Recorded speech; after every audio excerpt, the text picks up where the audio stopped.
Hi everybody, as you can probably tell, this is not like a typical video. I'm not usually just holding my camera like this, but I just got an email from somebody and I thought that this is a really important message for me to share. So the email that I just got was very powerful and just made me cry, but it was a stepmom basically saying thank you because 2 years ago, her husband reached out to me and asked what he should do. He was in a moment of desperation and uncertainty with how to move forward, whether to fight for his daughter in court or to give up, because she was telling him she didn't want a relationship, she didn't want to see him, and she wanted him to leave her alone. And I get messages from, thousands of people, especially parents, and it's gotten impossible for me to respond to all of you guys. But 2 years ago, I got less messages than I do now, and I guess I was able to respond to him. I looked back in my email chain, and I responded to him. I didn't even leave that long of a response. It was like a paragraph, but I told him, from my point of view, I think he should do everything he can to fight for his daughter. That she is going through psychological abuse and that she needs to be protected. Please fight for your daughter. It was a very short message I said to him. Anyway, I got this very long email from this stepmom today, the wife of the man that emailed me a while back. And she said that although he's now completely estranged from the two older siblings, because of my response to him 2 years ago, he continued to fight for his daughter in court, and that he filed for more time and for some different things in the custody order.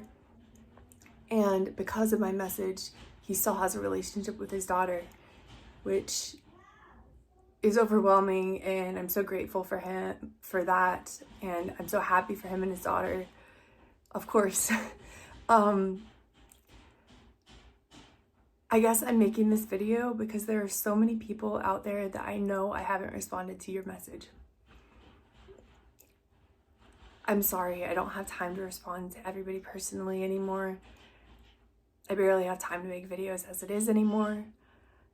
I'm a full-time stay-at-home mom to 3 little girls, homeschooling 2 now, and my life is insane.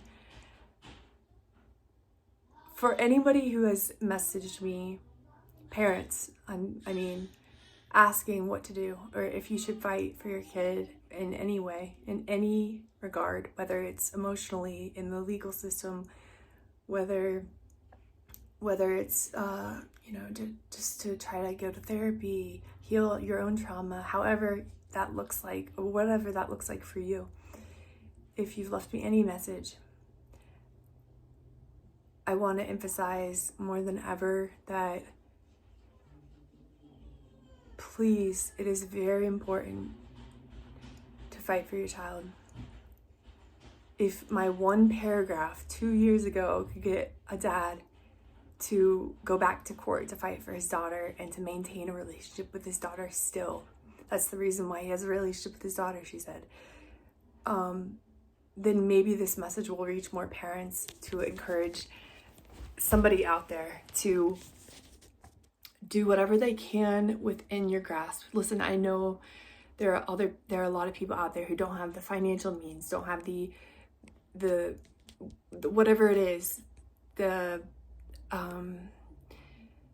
have the access or resources to go to a family court, for example. Maybe you can do something else. Maybe you can fight for your child another way. Or maybe you've exhausted all of your resources and you're completely cut off from your child, and maybe you're watching this video thinking, this is insulting, telling me to fight for my kid. I've done everything I can to fight for my kid. Well, then heal your own trauma.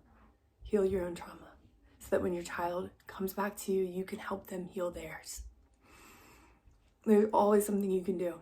Even healing your own trauma is doing something for your child, because you will be able to help them more in the future it will pay off for them with the work you do for yourself now.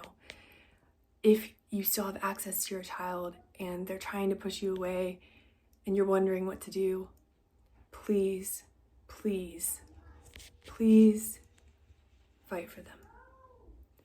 Dr. Childress Foundation's Diagnosing Child Psychological Abuse, get a protective order, get custody reversed. That's the other thing I often hear from parents, that I don't want to take them away from the other parent. I don't want to reverse custody and cause more trauma for them. What's worse? A little bit of trauma in like pulling off a Band-Aid and reversing custody and being able to save them, having them go through trauma in the interim, or have it go on for years or years, potentially a whole lifetime. Psychological abuse cannot be seen with the eyes. You sometimes can't even see the damage or pick up on the damage. But I promise you, your kids need help. You don't have to believe me. You really don't. This message is for people who are open to hearing it. And I know a lot of people won't be. But if you have any way to reverse custody, to get more custody, to make it so that it's easier for your child to go with you.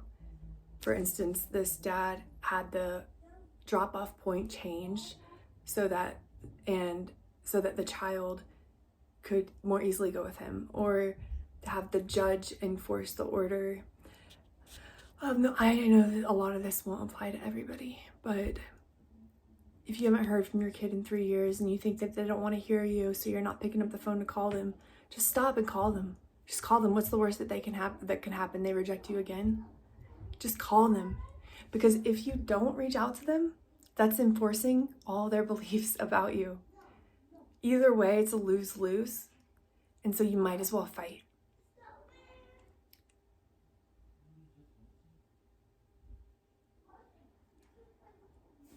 I talked in a video a while back about how this is a fight between good and evil.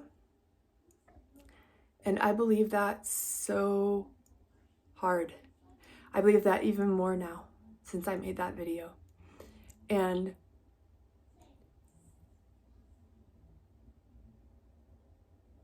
I have grown spiritually throughout all of this. And part of what the lady who sent me this email was saying is that she was sharing her faith with me, and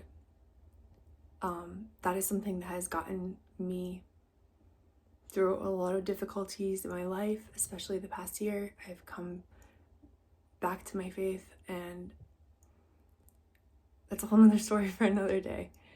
But it might be the situation that all you have, maybe you don't even have your child's address or phone number or a way to contact them. Maybe you don't even have their information, even if you did want to contact them. Maybe it's an adult child, you don't even know where they live. You can always heal yourself, and you can pray for them. And that is something you can always do. And I know that my dad did that. And I pray for these kids too that are trapped in this abuse. I think it's something that when you have nothing else, at least you can lean on that.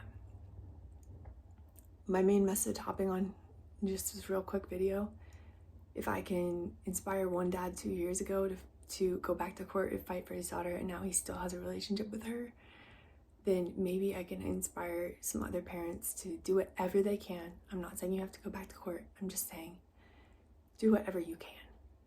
Whatever is possible for you. And that's going to look different for everybody. But you want to be able to say that you did everything.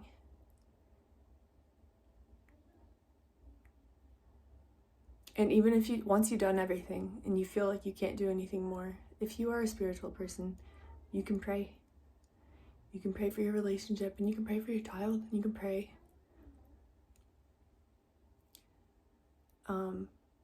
But your kids need you. Your kids really, really, really need you. And so if you've been wondering, or if you sent me a message asking what to do, or I haven't gotten back to you. First of all, I'm sorry, but second of all, this is my response. Fight for them as hard as you can with whatever tools you have in your tool belt. They will thank you for it one day.